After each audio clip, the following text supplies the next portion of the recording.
Hello. So you all know that our unit plant physiology is going on and chapter is respiration in plants. In the previous lecture we studied about fermentation. So today we'll continue with fermentation and aerobic respiration, that is Krebs cycle. So in fermentation we know that three major ways in which cells handle pyruvic acid produced by glycolysis. First is lactic acid fermentation, then is alcoholic fermentation, and third is aerobic respiration. So we'll study about first of all we'll study about lactic acid fermentation. Pyruvic acid is converted into lactic acid. It takes place in the muscle in anaerobic conditions. The reaction catalyzed by enzyme lactate dehydrogenase, and in this NADH plus proton is oxidized into NAD. So this is lactic acid fermentation, due to which in our muscles cramps are formed if it accumulates in our muscles. Now we'll study about alcoholic fermentation. So it is incomplete oxidation of glucose and that takes place in anaerobic conditions. So we all have studied about the alcoholic fermentation in yeast. Sets of reactions where pyruvic acid is converted into carbon dioxide and alcohol. So enzyme pyruvic acid decarboxylase and alcohol dehydrogenase catalyze these reactions. Again NADH plus proton is reoxidized into NAD.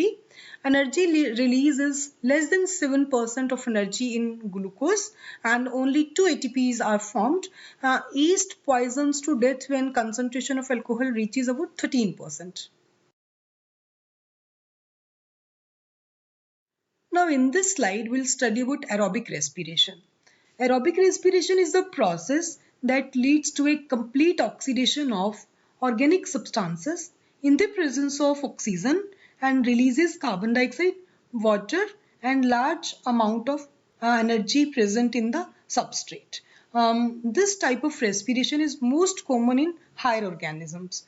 For aerobic respiration that takes place within the mitochondria, the final product of glycolysis, that is pyruvate, is transported from cytoplasm into the mitochondria.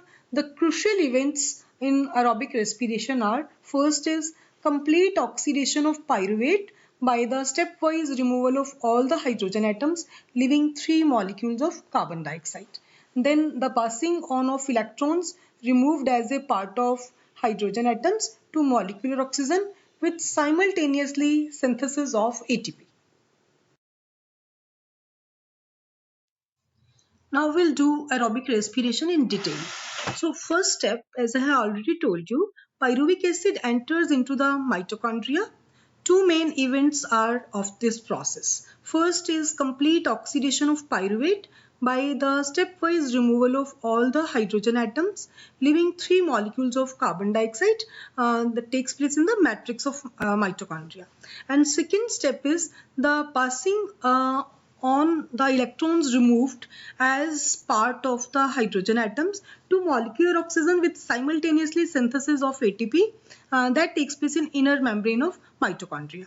Now pyruvate enters from cytosol to mitochondrial matrix and undergoes oxidative decarboxylation in the presence of enzyme pyruvic dehydrogenase, coenzyme A and NAD, and 2 NADH are produced from one molecule of glucose. So you have to learn this reaction, that pyruvic acid plus coenzyme A plus NAD in the presence of pyruvate dehydrogenase and magnesium ions, it will going to form acetyl coenzyme A plus carbon dioxide plus NADH plus protons. We'll study about tricarboxylic acid cycle. It's also called citric acid cycle and commonly called TCA cycle.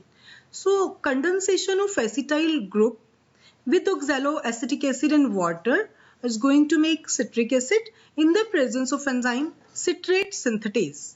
Now isomerization of citrate to isocitrate and then decarboxylation of for 2 successive steps leading to formation of alpha ketoglutaric acid, that is 5 carbon product, and then succinyl coenzyme A. Oxidation of succinyl coenzyme A into oxaloacetic acid. During conversion of succinyl coenzyme A to succinic acid, there is synthesis of one GTP molecule. GTP means guanine triphosphate. As we have studied about ATP, ATP is adenine triphosphate and GTP is guanine triphosphate. In a coupled reaction, GTP converted into GDP and with simultaneously synthesis of ATP from ADP. During Krebs cycle, there production of two molecules of carbon dioxide, three molecules of NADH2, one FADH2 and one GTP. So this reaction you have to remember, pyruvic acid plus 4 NAD plus NAD plus water plus ADP plus pyrophosphate in the mitochondrial matrix is going to form 3 molecules of carbon dioxide, 4 molecules of NADH plus 4 protons plus 1 molecule of FADH2 and 1 ATP. And you must remember that we are carrying the reactions with 1 glucose molecule that is going to make 2 pyruvic acid. So all these are doubled. During the whole process of oxidation of glucose, carbon dioxide, 10 molecules of NADH2, 2 FADH2, 2 GDP and 2 ATP are formed.